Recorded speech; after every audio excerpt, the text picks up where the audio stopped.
The hour is time for our regular meeting of the EVIT Governing Board. We're going to open our meeting with the Pledge of Allegiance, and we've asked Mrs. Luke to lead that.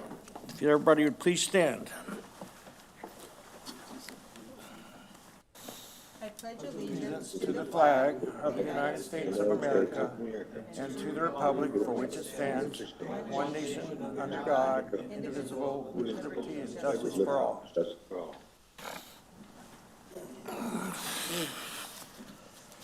All righty, thank you. So the first business item, we need to approve the minutes of the last regular board meeting held on February 28, 2022. Also move. I'll second. We have a motion and a second. Any discussion, corrections, comments? Hearing none. Mrs. Boggs, are you prepared to do the vote? I am. Okay, thank you. Lane, That is 3A. Yeah, aye. Luke, Abstain. Sorry, Covington? abstain. That is, Covington, Aye. Leadham, Aye. Watkins, Aye. right here. Boggs is an aye, Hobson, Aye. and Hart. Looking at Aye. the minutes. Yeah. Things straighten me out. All righty. Now we've got it all. Look at what we're voting on.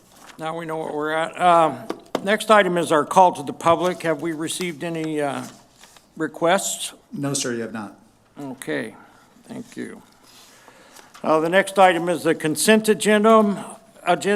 All items will be considered as a group and will be approved with one motion. There will not be a separate discussion of these items unless a board member or citizen so requests, in which case the item will be removed from the consent agenda and considered as a separate item. I'll entertain a motion, or if anyone has any, I guess if anyone has anything, they have concerns that we need to vote separately. I'll make a motion for A through H to be voted on. Thank you. I'll second that. Okay, any discussion? Hearing none, Mrs. Boggs, can you conduct the vote, please? Lane, Aye. Luke, Aye. Covington, Aye. Leadham, Aye. Watkins, Aye. Boggs is an aye, Hobson, Aye. and Hart. Aye.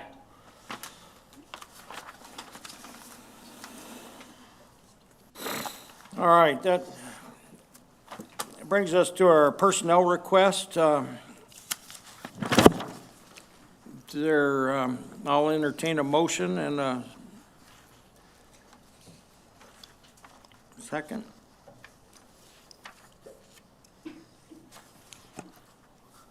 I'll move that we approve the personnel request. I'll second it. Okay. Is there any discussion or anything you want to bring forward, Dr. Wilson? No, sir. Okay.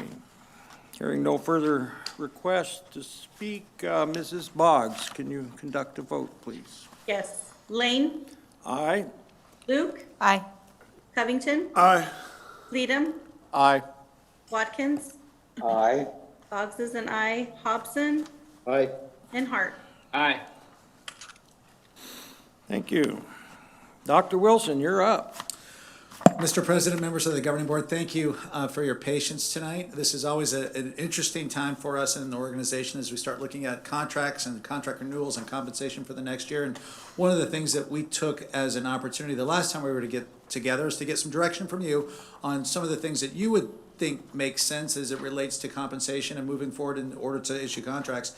We also pull together our benefit committee every year to kind of help us help them better understand some of the needs of the faculty and the staff so that we're making recommendations to you that not only hopefully meet your expectation but are also in alignment with some of the needs that our employees have.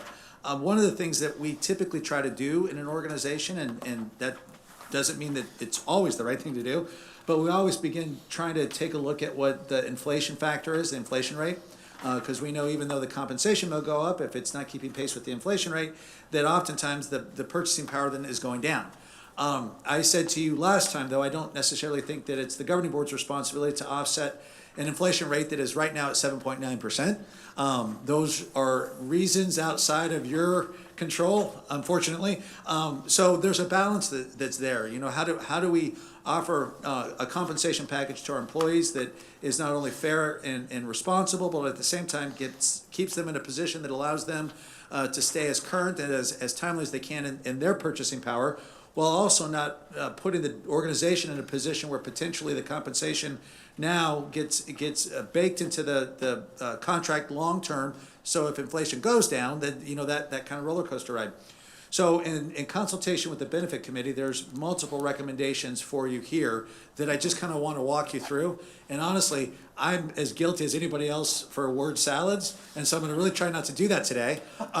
But if too late, but if there's questions that I can't answer, then fortunately I have our CFO here who's far more knowledgeable about it than I am. But in the short end of it, you'll see that the recommendation or the possible recommendations starts with a 3.5% increase to the base with a $1,000 retention bonus. And here's the benefit of the $1,000 retention bonus. Oftentimes during the year we have employees that for whatever reason don't stay with us. And so this is one opportunity to say, if you stay with us the whole year, there's a $1,000 bonus to you at the end of the year. At the same time, what that does is that it helps offset inflation without it necessarily getting baked into the base. So it's a one-time opportunity that allows us to help offset the inflation without necessarily having that become part of the permanent compensation package for the employee. It also, if you'll see, is applied equally across the organization. So an employee that's making $25,000 a year gets the $1,000 retention bonus, just as the employee that makes $50,000 a year will get a $1,000 retention bonus. And so why that matters is obviously the $25,000 employee, that $1,000 retention bonus is much more impactful in their overall compensation package than it might be for a $50,000 employee. And that matters for a couple reasons. One, because we know that oftentimes in the purchasing power, those that are on the lower end of the salary schedule have a more difficult time than those on the higher end of the salary schedule. So having that $1,000 bonus is fair to all, doesn't bake it into the salary compensation moving forward, and also in many ways helps those that are in the lower tier of our employment currently in the organization. You take that same piece and then you work your way up. So there's a 3.5 plus $1,000 signing retention bonus, a 4.5 plus $1,000, a 5.5 plus $1,000, and then ultimately we included in there just a straight flat increase, a 6%, a 7%, and an 8%. So the board can understand what that might look like differently, both in terms of total cost to the organization, but also to employees. If you look at the back of the document that was provided to you with all of the salaries listed, you'll see that on the 3.5 plus $1,000 signing bonus, that averages out roughly to a 5.2% increase for employees. The lower end being a 3.9% and the upper end being an 8.2%. Again, the reason for that is because the $1,000 significantly impacts the $25,000 employee differently than it does a $50,000 employee. So you see that same methodology used in all of the areas, the 4.5, the 5.5, the $1,000, and what it equates to on an average percentage increase, and then the range of that increase based on the impact that it has on the employees. Is that making sense so far? Mm-hmm. A lot of information right there. I'm gonna let you digest, talk amongst yourselves. I have a question. Does the staff have a recommendation here? I mean, this is, Different scale. Staff's the next one. that's the next, no, I mean, on the salary compensation increases, Yes. if there's a recommendation. Yes, there is gonna be a recommendation. I'd be happy to provide that to you. I just wanted to make sure you had all the information that we went through in order to get to the point that we're at. Okay, thank you. You're welcome. So I have a question. Good. Oh, Good. Mr. Hobson, go ahead. No, after you, please. So I just had a question. So we're talking about just flat across the board raises this year, and are we considering the areas of higher attrition the areas where we're having a harder time filling those positions and losing those positions to, I hate to compete with the private sector, but it seems like there's certain specific disciplines where we seem to be having a harder time filling personnel needs. If I'm informed correctly. No, Mr. Hart, you're absolutely right. So this is the first of a two-part series that we'll be providing you. The second part will come the next time we're together, in which we do that needs analysis in those hard-to-fill, quote, hard-to-fill areas, in which we look at and say that within the industry, even with the increase that's occurring here, we're still competitively behind by X amount. And we'll carve those individuals out separately and come back with a recommendation for those individuals, those programs separately. Either, and part of what we're working through, honestly, is it as a stipend, or is it as does it actually go into their base salary? So no, you're absolutely correct. There's just going to be a two-part process to it. The first part is what is the compensation across the system, and then the second part that will come back next time we're together is the analysis and where we stack up in some of those areas against the private sector, and is there need to offset some of those compensations even more so based on what the analysis tells us.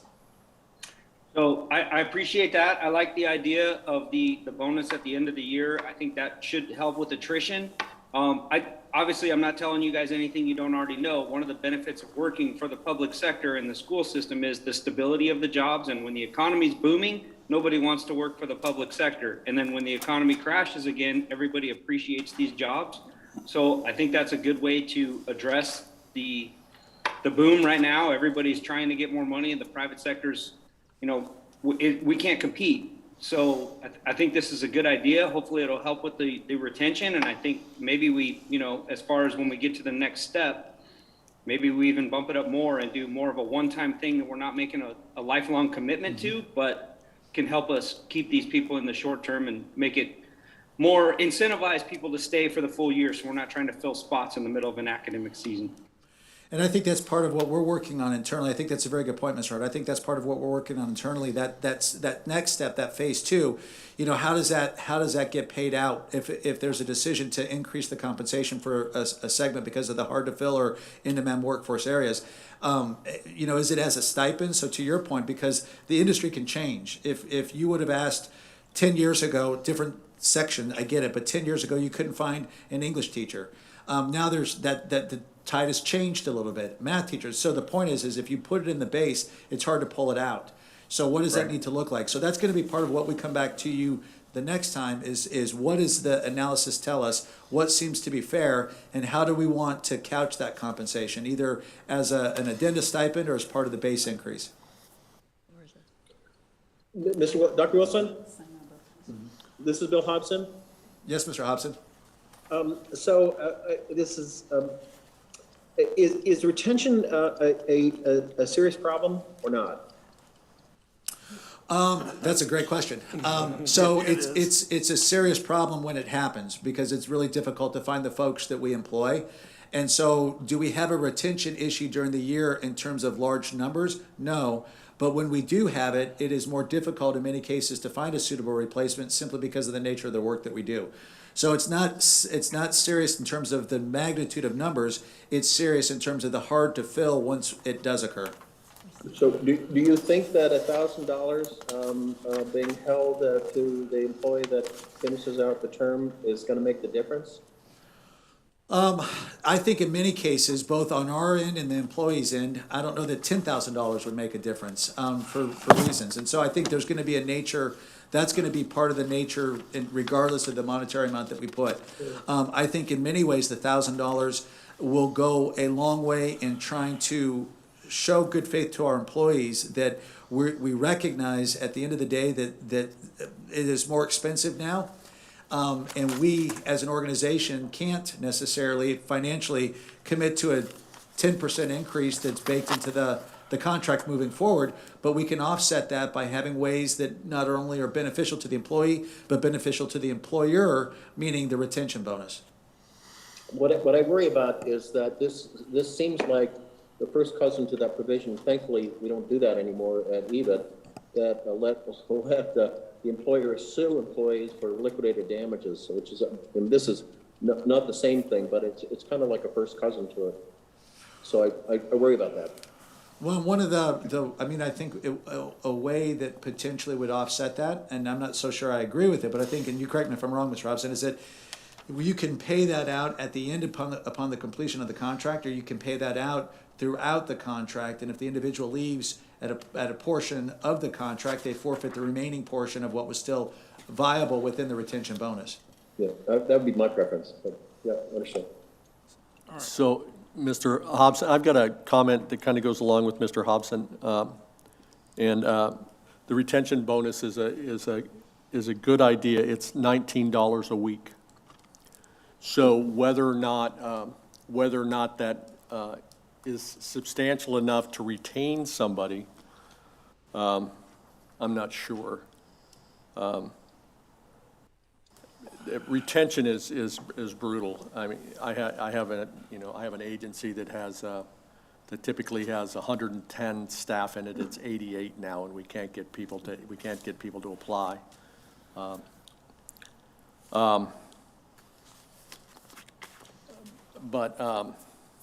So I'm not certain if the retention bonus makes sense, or just, when you go over to your other columns, your last three columns, if you just do that thing.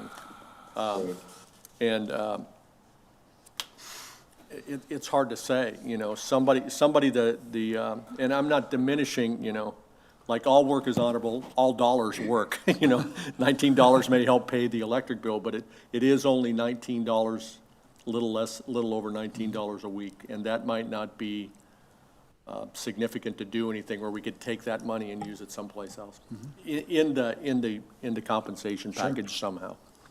Okay. Can I ask a quick question? Is there anything in a contract, once it's signed, that is punitive if the contract is not fulfilled? No? No. Okay. So the contract then is not really binding, if you will. If a job is contracted to be done, and then that job is not done for the length of time it was contracted, then there's really not a contract. In theory, and correct me if I'm wrong, Director of Legal Services, in theory, an option or a possibility is if an individual breaks their contract with us, then we can report them to ADE and ask that their certification be suspended or revoked. I think the challenge with that is that the state is having such a hard time finding teachers to begin with, that there's resistance or reluctance on the part of ADE to do that. Right. And in many cases, individuals in our organization that are leaving us, oftentimes are leaving us to go back to the private sector without necessarily an intent of trying to find another teaching job. So the revocation of their teaching certificate doesn't carry with it the same weight that it might for a traditional high school teacher in which that was their employment, certificate towards employment. In the private sector, a lot of times contracts like this are structured so that enough money is withheld from the contract and given at the end as a bonus that it's worth their time to stay. It's the sign-on bonus. Lots of times they'll do it as a sign-on, and you have to complete so many years. Okay. Okay. May I interject, please? I look at this scale and I look at it and I say the 4.5 plus $1,000 is more than 6%. In majority of them, except the high end. I think that actually they're getting more money with a 4.5, even a lot of them, the 3.5 with $1,000 is more than 6%. So at the Majority 4.5, of the average is 6.7, right? For Yeah. some, it's 5.1, and obviously for others, it's 9.4. So depending on the employee, your answer's your statement's correct, but it's not all employees. You're actually giving them a 7.7% raise if you look at the last page, which is better than 6%. When you've taken the healthcare, you mean? The average salary base on the very last page. Look at in yellow. Oh, so the 5.5. Yeah. Yes, on the no, 5.5. Oh, excuse me, you're right, it's a 6.7. Not the Right, so on the 5. 4.5. On the Yeah. 5.5, it's a 7.7 average. Yeah, but 6.7, and you got to look at the other factor too, is the increase with health benefits too.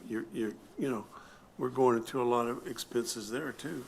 I mean, So that was going to be the other part of my discussion. I just want to make sure that my word salad didn't get lost in this, and so because there is a portion to the health benefits that I'll touch on before we get done with the compensation discussion.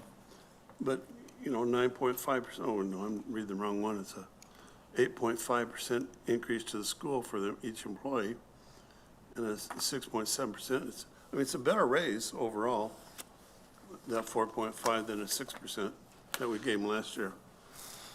For some it Majority of is. people.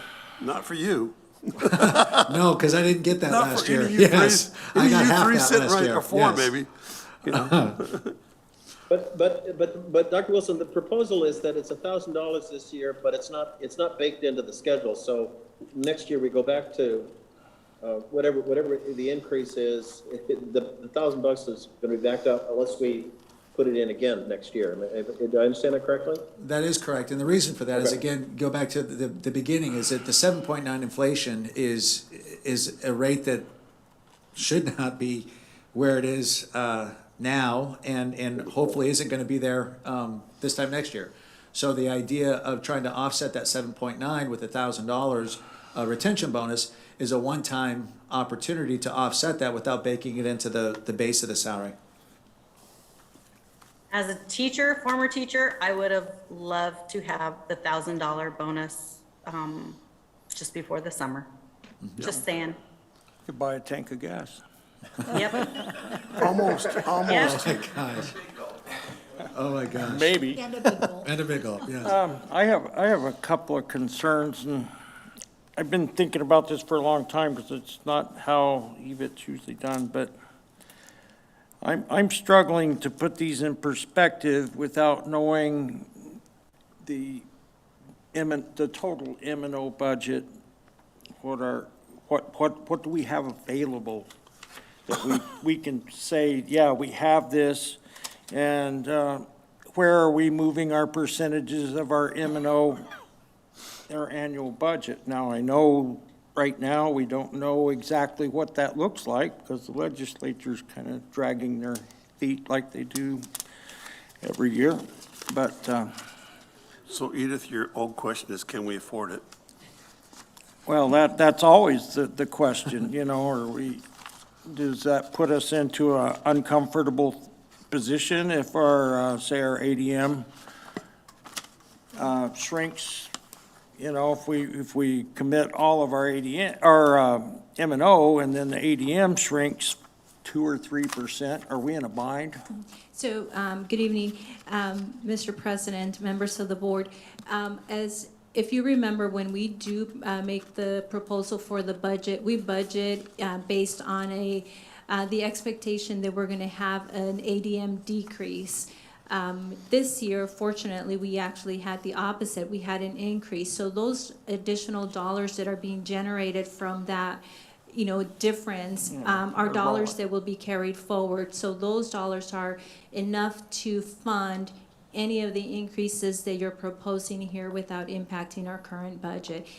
Even that doesn't even take into account the potential maybe 2% increase that to the base level that the state is contemplating right now. Obviously, it's not sure as you stated, but at least just through that, being conservative when we budget for each year allows us the opportunity to be sure when you're making these decisions in the recommendations, is that money that we know we've already going to receive this year that we can move, allocate towards next year's funding.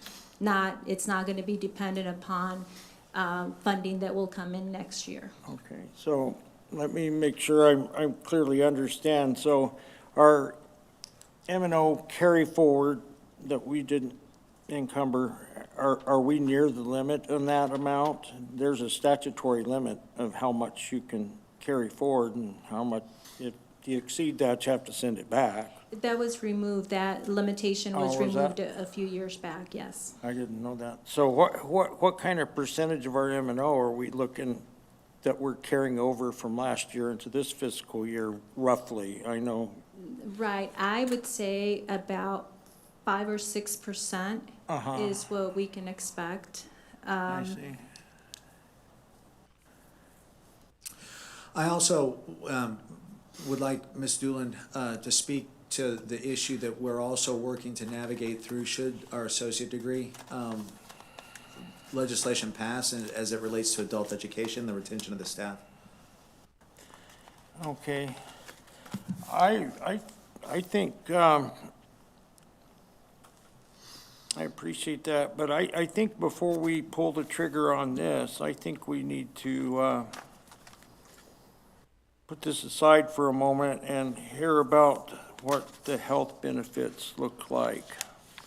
And then maybe come back after we have that discussion and vote this or make a decision here. And then our health benefits, because, you know, they're tied together a lot, and I'm just wanting to hear what we got. Oh, absolutely. And this isn't the Because action to item. me, the benefit package is just as important as a 5, 10, you know, whatever percent. You know, for a lot of families, that's a significant, health expense is a significant. It can be, and we'll speak to that in just one second, but the reason why I keep coming back to the issue of being able to retain is because, again, there is variables that are problematic for us, some being most significant in our adult ed. And so before we unpack the health, I don't want to leave that.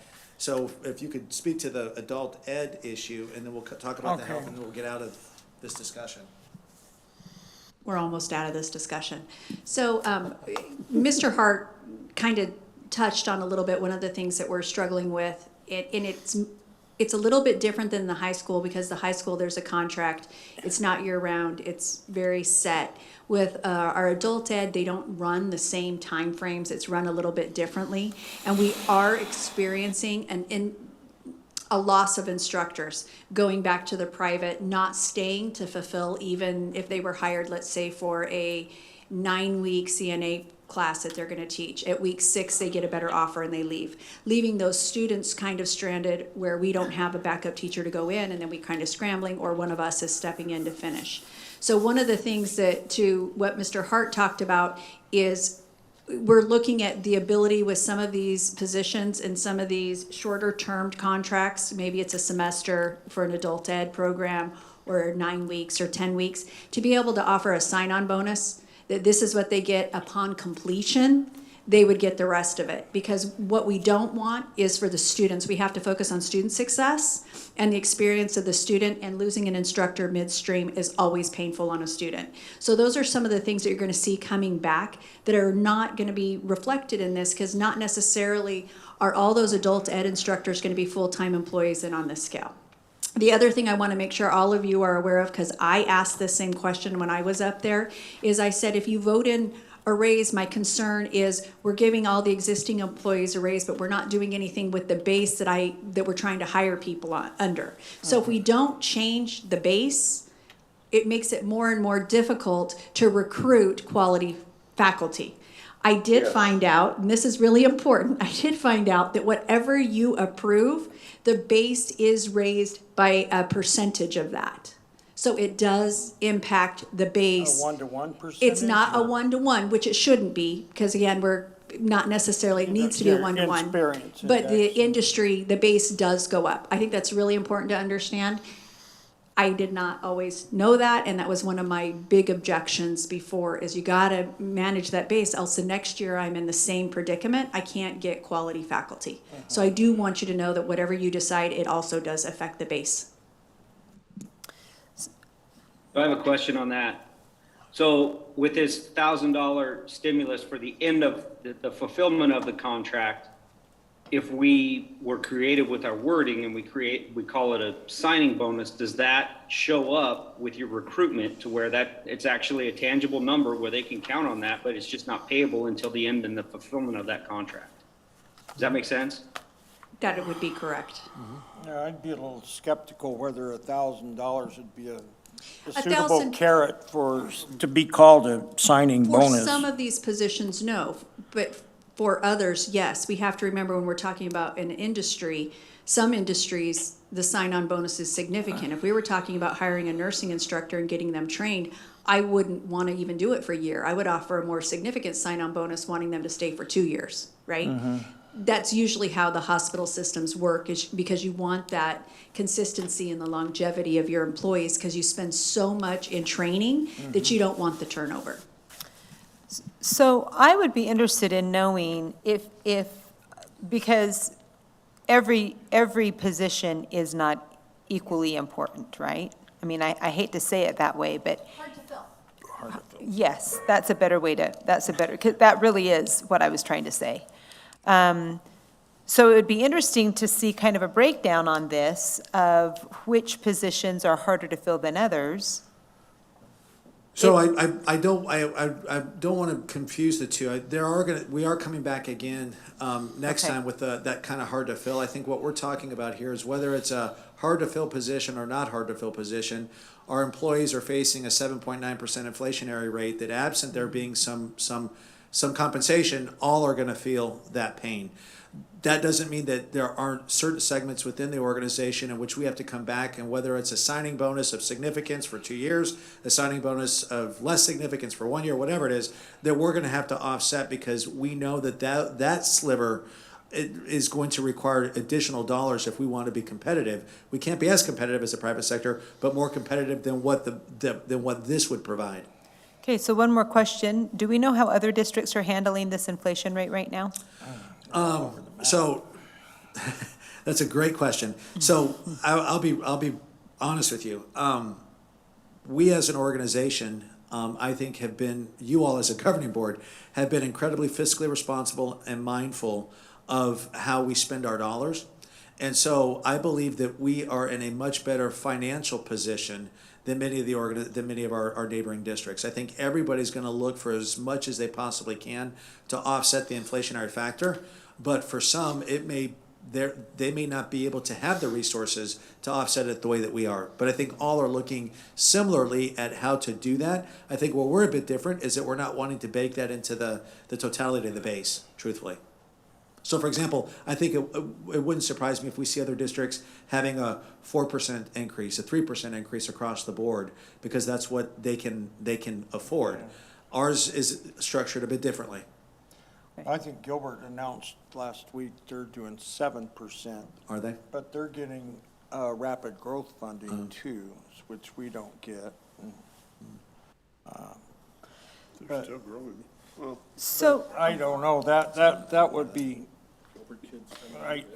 that's not a fair comparison anyway. high school. so back when this conversation first started, you were asked a question, and I'm going to bring you back to that. Yes, thank you. You mentioned that you guys do have a recommendation. Okay. So the recommendation from the organization is the 6% plus the $1,000. And what that does on average is give an 8% in compensation, which is right about the inflationary rate. For some individuals on the higher end, it's less than that. For some individuals on the lower end, it's significantly higher than that. But on average, it covers that inflationary rate. It doesn't take into consideration yet, to Mr. Lane's point, the health benefits. And although those are significant, at the same time, the inflationary factor is applied across the spectrum. And so adjusting the dollars across the spectrum Mark it up. seemed reasonable. So that would be the recommendation, is the 6% plus the $1,000 signing bonus. Okay. Dr. Wilson, I have a question. Yes, Mr. Watkins? Yeah, okay. Is that 7.9% inflation rate Maricopa County, or is that the average nationwide? Because I think our Maricopa County was higher.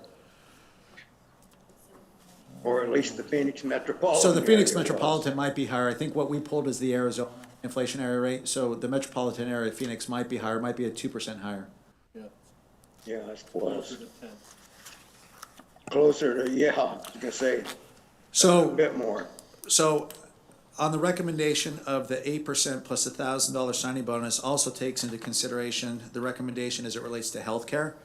And one of the things that the organization has been really good about, in my opinion, is that the commitment to an individual as a single individual, that the organization would cover your single individual health plan. Doesn't cover spouses, doesn't cover children, but if you come to work here, we'll pay you a fair rate and we'll cover your health care by working here. The recommendation is to do that again this year. Healthcare increase has gone up by, I want to say 7% for us, which equates to about $1,300. And so covering the single cover health plan on the highest single plan, which is what we do, is a $1,300 increase to that health plan. So that $1,300-ish would be then distributed to the other health plans equally. So as an example, if you're a single individual and you take the lowest health plan, high deductible, the offset of that plan may be $700. The remaining 500 or ish will get placed in your HSA. So that all individuals that take health care receive the same benefit of the $1,300-ish, but it gets applied differently based on the plan that you take. As an example, for me, my wife and kids are on the health plan, so my plan would just be a $1,300 more from the district would be applied towards my plan, because my plan went up $1,300-ish. So the recommendation would be that the governing board also approve the health care plan that's consistent with what we've done historically in the organization. Are we skipping? No, we haven't taken action yet, but So. we haven't really gotten into the health. This is just discussion. Dr. Wilson, I want to just talk and make sure I got the columns right. We have the budget, right, in a column on the page. I'm not sure what the page number is. We got the budget, then we got the 1, 2, 3, 4. You're talking about column 4, right? Yes, sir. Okay. And then down at the total, down at the, on the back page, we have what that column is, then plus what the insurance is as well, that are totaled in to the total, Yes, right? so, Okay, good. yes, so on Okay, the, that's, correct. just want to make sure. So what's the percentage at the bottom of the line? So using the recommendation of the 6%, that means on average, just in terms of compensation, it would be on average an 8% increase. The low end would be 6.6, the upper end would be 10.9. If you take the recommendation of the $1,000, $1,000-ish towards the healthcare, then in that same analysis, it would be a 10% average increase across the system, the low end being 7.2, the high end being 15.9, but the high end is obviously for individuals that are on the lower end of our salary schedule. Okay. Mr. Colbert, how do we write in the $1,000 bonus and how it's going to be done? Does that help? So this is where we're talking, that's Mr. the Covington. recommendation. We write into the contract that if you complete the contract, we'll give you $1,000. That's simple. But I bet you it's a lot more verbiage than that, about a full page. Can you add more verbiage to that? Since I'm not charged by the word anymore, it'll be short and sweet. Short and sweet, no, you, okay. I think an important note to make about that $1,000, I don't think anybody that works in the public sector feels like they're doing that work for fair compensation. I think the message with that $1,000, that there's been some things voiced very, very well spoken, and the point is very well taken, that $1,000 really isn't going to compensate them for what they're missing, right? However, I think it's kind of like a goodwill gesture, in my opinion. That's kind of like, we hear you, we know things are how they are, and we appreciate you staying, and we hope $1,000 can make you feel, it's more of a goodwill than a equity or a fairness or fair compensation situation. And I think that what Mrs. Boggs said, I think that would be a nice gesture, and I think it would be well received because the message is louder than the money. Mm-hmm.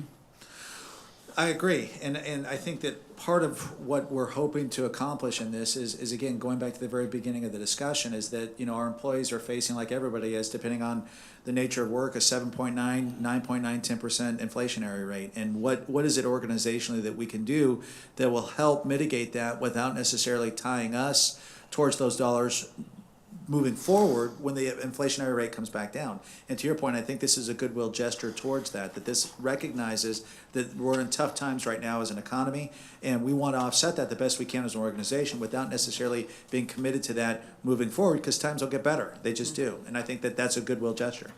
Are other districts offering that bonus at the end as well, or is that something unique to EVIT? It's not uncommon, but it's not relatively common either. It's not that it's not unique to us, but it's not necessarily a common practice. Most of the districts still have the liquidated damage clause in their contract, so if you don't finish your contract, you got to pay the district back some money. So it comes out of their base salary rather than in addition to the base salary at the end of the. So there is something that could be considered punitive in other contracts, just not ours. Actually Correct. rarely I see. enforced. They've tried here. Yes, they did. Yeah.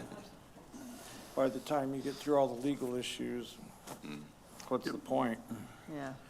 So that, unless there's other questions that we might be able to clarify for you, the purpose of having this just as a discussion item before the action items is to make sure you all have enough information as you get into the action items. Certainly, we can discuss it further once we get into the action items, but if there's other, Could they go with a bigger year-end bonus if they want? they can do whatever they want. They're the board. Yeah. How about a free trip to Disneyland? Well, that would Yeah, take but a lot then you more than need, $1,000. Just give me the gas. $10,000 bonus. Just to fly there is gonna break How you. about paying the taxes on the 10,000 for the employees, so it's actually gonna be, Yeah. so they get $1,000 tax free. I don't know, I'm kind of the mind we need to do something extraordinary to help stabilize our faculty in particular, and for that matter, some of the non-certificated people too, because it takes all the effort of all of us to push this organization down the road. And, you know, I don't know how that affects our big numbers, but I would be kind of on to be looking more like 7% plus the 1,000 or maybe even 1,500. But I don't know if you can kind of juggle that in your head and see if that's even feasible. She's going, what the? She probably has that answer already. Well, one of the things that's important to understand is that all of our positions are funded differently. So we have some positions that are M&O funded, some that are adult ed funded, some are grant funded. So the current proposal, definitely we can allocate. Any additional ones, there's, as I stated earlier, we do have enough funds within our carry forward that we would be able to do the additional increase if the board decides to go in that direction. So the funds are available. But does for that put us in an uncomfortable position? Given that we have been conservative in our budget, no.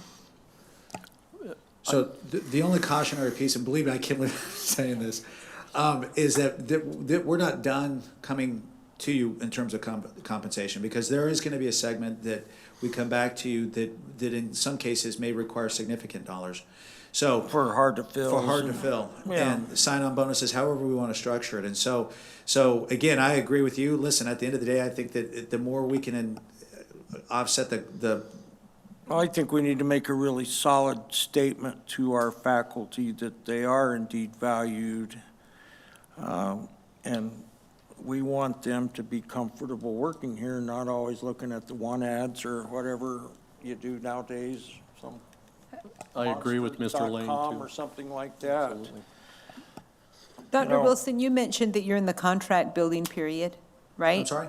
You mentioned at the top of this that you're in, one of the reasons Correct. discussion is happening now is because you're in the process of building contracts, Yes, ma'am. correct? Yeah, How long do we have to make this decision? Before you're we don't. in a bad position? Now? It's now, it's Yeah, today. So it's not, Okay. so I'll It tell was you. I'll tell you- yesterday? You needed it I'll tell you the yesterday. rationale Okay. for it is that one of the things we try to do is get contracts out in a timely manner, because there's statutorily, I believe, 30 business days in which employees have to either sign it or reject it, which means we want to have those returned back or not before the school year's out. So when you start doing the 30 days, we're hoping to get contracts out like this week. But certainly, we could wait a week, and it would be, in the best interest if that's the decision of the board. Okay, so question to Mr. Lane's point. Is there an option of doing this amount now and then hearing what you need for the hard-to-fill positions? And then at the end of that process, we can also offer a secondary bonus if we would like to, correct? Correct. Okay. So this doesn't have to be the final. This No. can be an opening volley, good gesture, goodwill, and Let's stay get tuned. contracts out. Okay. Well, for instance, Mesa has, and they've done this for the last several years because of the legislature's always late with the budget, is just the fact today, they were supposed to do it last week, but something happened, but they issue you a new contract based on this current year's numbers, and then when they get the final, they will issue a supplemental contract. With a different amount. Yeah, and I think a lot of people are comfortable with that. But early on, if we can, I think there's value in making people feel that they don't have to be out looking, that this offer we're making is not likely to get better in the educational setting. Of course, we're never compete with the private sector, but one thing I think people overlook, if you look at how many days we work out of 365 and how much you would work in the private sector out of 365 and factor that out, it starts looking a little better. And, maybe we could market that some way, but I think we ought to hit it a good lick right now, and then if it comes up that we can do more when the final budget comes in, or we'll still be in a place where we can do the hard to fulfill positions or something like that. So if you wanted to do it. Can I offer an opinion on this? Sure. So just looking at the staff recommendation, if we do the 6% plus the $1,000 signing bonus, that puts us at roughly an average of 8% pay increase, plus the extra health insurance benefits we're talking about is roughly another 2%. So you're looking at an overall increase of 10%, right? Which puts us about the Arizona state average for inflation. And in my opinion, this is across the board. So I think that's a pretty good gesture on our part in keeping up with the inflation or doing what we can. And then to Mr. Wilson's point, Dr. Wilson's point, going forward, I think that gives us some flexibility to address the harder to fill positions. So rather than go crazy now and just give big raises across the board, I think we leave ourselves some room to maneuver how we need to in order to compensate the harder to fill positions. Just an I opinion. agree with Hart. I like that. I like it too. So this is just discussion. Okay, so I'll make a motion that we Well- go along with Mr. Hart. Okay, this is just a discussion item, so if you want to go to the action. Well, So it's an action. that's next. So do you guys, as the administration, have any further information to put forward that may or may not sway our decision? No, I mean, I give Edith and the Benefits Committee a ton of credit because they've spent quite a bit of time trying to unpack different scenarios based on the conversation we had with you, as well as the reality of what inflation is. And to Mr. Hart's point, the recommendation that was from the administration is such that it allows us to cover inflation. It's done in different ways, but it allows us to cover inflation. And to Ms. Luke's point, that when it's all said and done, if there's a back end $1,000 that the board wants to place, you can do that as well. But that's after the fact, when we understand the total impact financially it is for us to do the signing bonus or whatever we call it. So Sorry, go ahead. go ahead. So I just had one other point. Somebody mentioned the marketing part of it. I think it's important, and I'm sure you guys do a good job of this, but I just wanted to bring it up, and making sure that we communicate with the employees the actual health insurance benefit. I mean, 2% increase in health insurance benefits is that's no joke. And when you look at a 6% raise plus a 2%, further burden carried by the employer for the health insurance, that needs to be communicated and make sure they understand that. And that's a good point. I think one of the things I know that I have to be careful about when I'm looking at some of this is there's some folks that are, at the lower end of our salary range. I'm not there. I live by myself. I've got some ideas about how things work.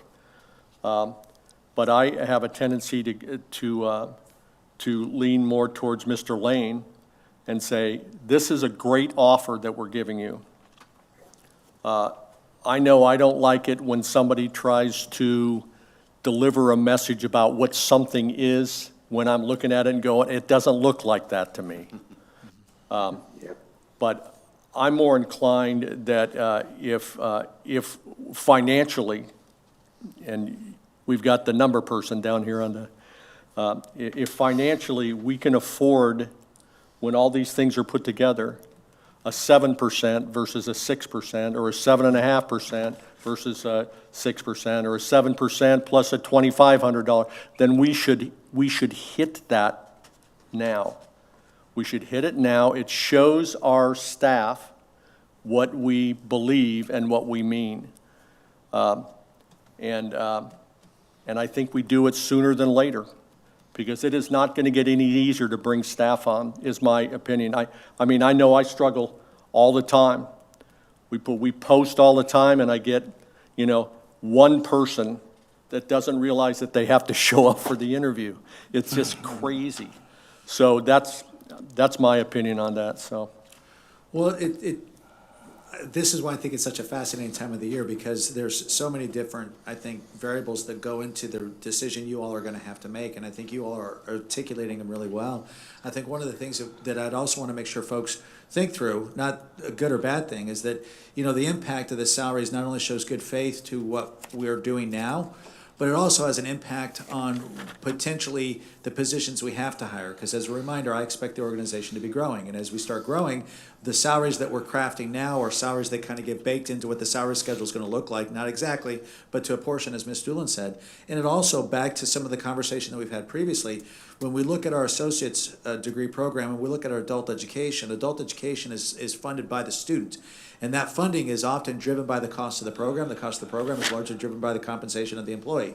And so in an effort to do good to our employees, which I'm all for, I sound like I'm not, I'm all for, there's a trickle-down effect to that too in the organization that potentially has problems for us when we wind up having an adult education program that costs us 4% more, because the salary and benefits that we baked into the compensation for that employee, although well-intended, actually increase the tuition cost for the student to participate. So not that I disagree, I'm just saying those are all the different pieces I think that are important to kind of process as you go down the road of making your decision.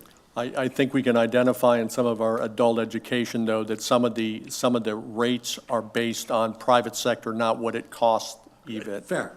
So I think once that's really, and I know it's different for different areas. It's different in nursing than it is in in carpentry. Those are different things. However, some of those adult education programs, I think, may have been the fees may have been set up to compete with private sector, when I don't think we have to. I think we can be significantly lower than private sector. I agree with that, but I do want to add, because Edith and I have started that process, and I will tell you, so far, most of our programs actually are below what we should be charging for what they're costing right now. That's not all of them, but several of them. So I want to make sure you have that information as we move forward. No, I believe you. I understand that, but I know there's a couple that are like, you go, whoa. I'm just telling you, there's the whoa the other way as well. Yeah. Lose money on it per deal and make up in volume. So, Mr. President, unless there's further questions, I believe we've talked through item A and item A in the discussion. Okay. As a reminder, obviously the motion, whoever makes the motion has to carry with it the specificity of the compensation. Right. Can I throw one more little monkey into the wrench, or a wrench into the monkey? Once we make the offers and they accept it, it'll be too late then to add bonuses and things to the signed contract. So whatever we're going to do, we should do before. I don't think I think most districts do that and have a supplemental contract. I know they do that, but I'm not sure how they can do that legally, because if we're not getting anything more from the employee, that could look like a gift of public money, because we've already got them under contract for X, and now we're going to give them X plus Y, but we're not getting anything else in exchange for the Y. Okay. So I think it's a better look if whatever we're going to do. Well, maybe well, in the future, let's flesh that out a little bit. If it's a widespread practice, I agree. I appreciate your looking out for the gotchas. Mr. Kelbo? Hello? Yes, Mr. Hobson. It's different if it's a front-end bonus, isn't it? Correct. Right. So as long as we do it before they sign the contract, it's okay. But Ms. Doolin, can you please say your idea one more time? I don't think everyone We heard could it. do it as professional development, which the majority of our faculty greatly need. Or a stipend or some. Attendance and a professional development outside their contract time. As long as it requires something more of them in exchange for the extra we give them, right? So we can think of ways to make that work? Yes. Okay, It's not undoable. Correct. okay. Okay. So are we ready to make a motion then? Yeah, You Okay. gonna make it, Mr. Lane? I could make a motion or, I'll make a motion. I'll make a motion that we follow the staff suggested raise of 6% plus $1,000 signing bonus, exactly how it was laid out to us, for an average total compensation raise of 10%. I second. Was it a signing bonus or a retention? Retention bonus, signing bonus, what do we want to call it? It's a retention bonus. Retention in this round. Yeah. retention, I think. Okay. Or So contract I'll read- contract fulfillment bonus, what you call it, doesn't matter. It doesn't matter when you So- pay it and what it is. Do I need to amend my motion and call that a retention bonus? Sure. Mr. Cabell. I think so. Consider it done. Okay, so I move that we approve the staff recommended 6% raise plus $1,000 retention bonus, plus the additional medical benefits for a total compensation of 10%. I'll second. So, Mr. President, if I. Any further discussion, Dr. Wilson? So just a point of, and maybe Kevin can enter, so there's two different action items. One is the benefit, one's the salary, and then one is the benefits for the, and so if you want to call to do them both at the same time, you can, or I would suggest separating them out. That's All right, that's an I'm gonna amend my excellent. motion. Just I amend it to think that 8%. actually makes a lot more sense because we haven't really heard anything about the basis for the health part of it, so. Can we have one of the lawyers do this motion? Mr. Hobson, can you take this over for me? No, that's we the gotta fun ask part the of board you. member. So, Just change your Mr. comments Hart, to would you into like to 8%. restate your motion? Just say, Just take the insurance out of it. Just restate All your right. motion. All right, I move that we follow the staff's recommendation of a 6% raise plus the $1,000 retention bonus. Thank you. I'll second. Well, good, because I don't think I could second that, so. All right, any further discussion or input from staff? Hearing none. Mrs. Boggs, will you conduct the vote, please? Yes. Lane, Aye. Luke, Aye. Covington, aye. Fleetum, Nay. Watkins, Aye. Boggs is an aye, Hobson, Aye. Aye. Should have said abstain. Said abstain. No means you don't want to get that much money. What did it come out to be? I didn't. You can change your motion to. motion carried. Excuse me, I'd like to change my vote to abstain. Okay, Okay. motion carried. Still, Don't agree with it. All right, let's move on to number B, or 8B, and talk about health benefits, and we can put this thing to bed here. So, Mr. President, members of the governing board, we touched on this a bit when we were talking about the total compensation. One of the things I believe EVIT does really, really well, and not all organizations do, is we have a commitment to our employee that if you sign on with us, we'll provide you a fair compensation, but we'll also cover you as a single individual, your health plan, your health plan. And so we cover the employee's single coverage plan for the most, for the what's it called, not the employee-only plan. The recommendation is that we continue to do that. The increase of healthcare is roughly about 7%, which is about $1,000. So that the recommendation would be to continue with the practice of covering the employee-only health plan at that dollar amount, but then apply that dollar amount to all of the other health options that exist within the organization. So for example, if you're a single-only individual and you take the lowest high deductible, low cost plan, that increase may be in the neighborhood of $500. So the remaining seven-ish, six-ish that is allocated to the higher plan goes into your HSA. Me as an individual, I have my spouse and my kids on my health plan, so my plan went up by about $1,000, so that amount would get applied to my compensation as well. So the recommendation is that we continue the practice of covering the health care for an individual and then apply that benefit across the system to all those who take health care, as well as applying a portion of that or the same amount to those who actually receive the waiver. So can you speak a little bit to, so we have let's just talk about the employee only. What are the options and what are it's done at one plan, it's high, low deductible and PPO and all that. Can you kind of speak to that a little bit? Because I don't know how that goes, and are we making HSA or FSA allowances? And Right. Mr. President and members of the board, so we're making recommendations for 3 plans this year. Traditionally, we have had 2 plans that we have offered, one being the core plan and one being the high deductible plan. Under the high deductible plan, the district has contributed to the health savings account.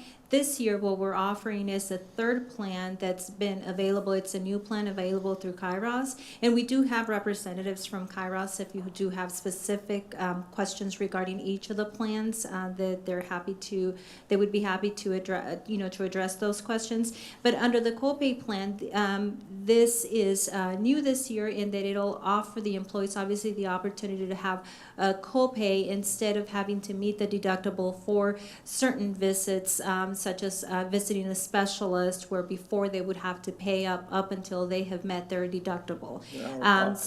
Right, so the recommendation, given that the copay plan, we're not allowed to have a health savings account, the district is recommending that we fulfill the cost of the plan, but then also make a contribution to a flexible spending account, so it would help the employee offset some of those costs, such as the deductibles or the copay.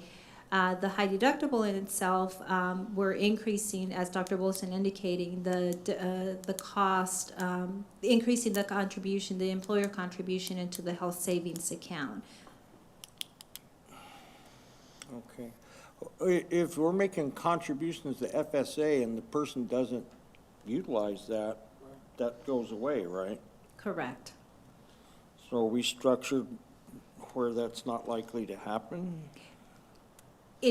So in this particular case, we're not able to make a contribution into the health savings account. So Right. this is one way to help the employees offset the deductible, because the copay plan does have a higher deductible than some of the other plans, so it would be helping the employee offset that cost. Is it all deductible or is some of it co-insurance? That I will resort So over to what the is the what specialist. is the FSA amount again? It depends on the plan. For the copay plan, we are recommending $1,536. I'm interested in knowing the 3 plans, what the deductible, co-insurance, if any, and any contributions to HSA or FSA. What, and also what happens to the FSA money when they don't use the $1,500? That's away, that's the, I understand it, just you throw it away, so. all right. Throw it away with the health insurance company. So, Okay. you could introduce yourselves and Hi. we'll lend you our ears. Sure. I'm Jennifer Sherman with Kairos Health, and I have Jenna Arico as well. Jenna is the day-to-day account manager for EVIT and has been working very closely with Edith through the renewal process. We actually do have the 2 plans that you currently have in place today. The first one we call our core plan, which is the lowest deductible, but it is structured with more of a copay type scenario. So you don't always have to hit the deductible when you're accessing care. And especially in things like pharmaceutical copays, if you need to pick up a medication, you're not having to hit the deductible. Whereas the high deductible health plan is a true qualified IRS high deductible health plan, which is a $1,500 deductible. And everything is subject to that deductible first, and then co-insurance to hit the max out of pocket. We are looking to implement a third plan, which is a copay plan. So it's sort of a step down from that core plan that we have today, but it does have copays for all services.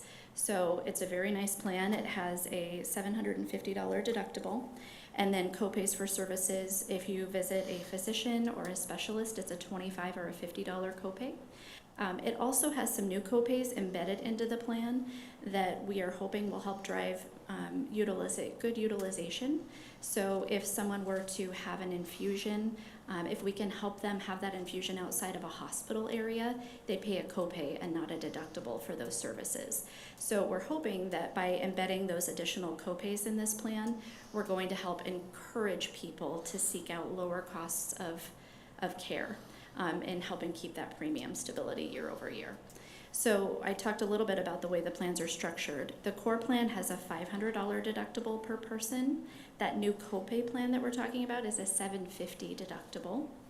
The core plan has a max out of pocket of $4,500 per person, whereas the copay has a $5,000 max out of pocket. Does that make sense so far? So those would be our two copay driven plans. So we're not Those- making any matching any contributions to HSA, FSA, or anything For the there? core and copay, the only thing that you could contribute to would be the FSA, the flexible spending account. Uh-huh. And I think the thought is that we would have the core plan, we would base our funding strategy off that core plan, which it is the most expensive single premium. And then if people sign up for the copay plan, that newer, lower cost with a higher deductible, any difference in premium would then be funded into the FSA bank account, if I heard that correctly. And then to follow that thought process, if you signed up for the high deductible health plan, lower premium, any difference in premium from that core plan to the HSA would be shared into the HSA bank account. So what do those amounts look like? I know the new plan will be a theoretical perhaps, but what is the high deductible? So if we start just from the core plan, just total premium cost, not what the employees are paying, but total premium today is $713, going to a $799 single rate. So that one had the highest increase because that plan has had the highest level of utilization. But if we look then at the high deductible health plan, the single rate is $561, going to $600. So today there's about a $150 difference between the core plan to the HDHP, the high deductible. And then for the new plan year, it would go from $799 to $600. So there'd be about a $199 difference in premium there. So I guess what I'm trying to get to is like on the high deductible plan, how much dollars is the district depositing into the HSA account annually? Currently, we're depositing $1,824. Under the recommendation would be $2,388. Okay, and what's the About maximum? Is it like 564. 3,500? It increased for a single member, I do believe it's either 3,500 or 3,600. Okay. So we're putting 2,000, that's pretty good. More than meeting the deductible and helping towards that max out of pocket. That's great. And the HSA, those are that rolls and accumulates and is Yes, sir. portable. The HSA funds you can take as an employee, that is your bank account, and you can choose to invest those funds year over year. You take them with you, much like a retirement plan would be. It's your money. Whereas an FSA would be something, to your point, I think you mentioned before, those funds do expire at the end of the year, the plan year. And typically those funds then would go back to the employer. So it wouldn't necessarily be a loss per se, but we would want to make sure that people are educated and know how to spend those funds if it is a benefit to them. Yeah. So what kind of money are we theoretically going to put into an FSA account? Sure. So under the recommendation would be 1,536. Is that for everybody who signs up for insurance or all staff? It would be, Depends on that plan. it Yeah. would be for those that select the copay plan and those that choose to have the medical waiver. Okay. Any other questions, or? Yeah, I do on this $600 incentive payout plan. Do you pay that, or does the school pay that? It's a district plan. District plan? And I would say the total points are 160 instead of 170, because guys get prostate and mammograms are mostly women. Even though a man can get mammogram exam, it's kind of hard for the women Equal to get opportunity. 10 points for the prostate, 10 points. So really the total should be 160 instead of 170. I would fall under a wellness plan. Do we have any kind of thing like that going? We do, which is part of that recommendation. We're not recommending an increase to that, but it currently is at $600 per employee, and they have, they're needing to meet 100 points out of those points possible, out of 160 points, depending on the opportunity. We do on-site biometrics, we do the on-site mammogram, and there are other items depending on those biometric results, if the employees choose to use those results to meet their point value. And it's 600, and it's usually paid at the end of the school year. Explain the biometrics to me, please. So they come in and do blood testing, and they do tests for the cholesterol, glucose, blood pressure, weight, and so those are the things to identify any items that they should be working towards improving, such as cholesterol or any of the other items mentioned. Preventative care type. So it's just checking you out, and you just go through that, you get 75 points no matter. But if you, I'm looking at this, I could score very well, and I'm an old fart. But Well, I think If some I of got the younger people who haven't experienced the realities of living a longer life have less utilization of that.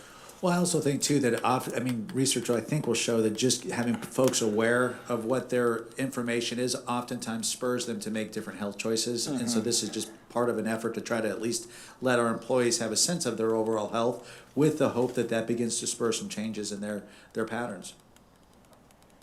Okay. we did that when I was teaching, I remember now. Yeah. You had walks, you had to go for walks and different things. Okay.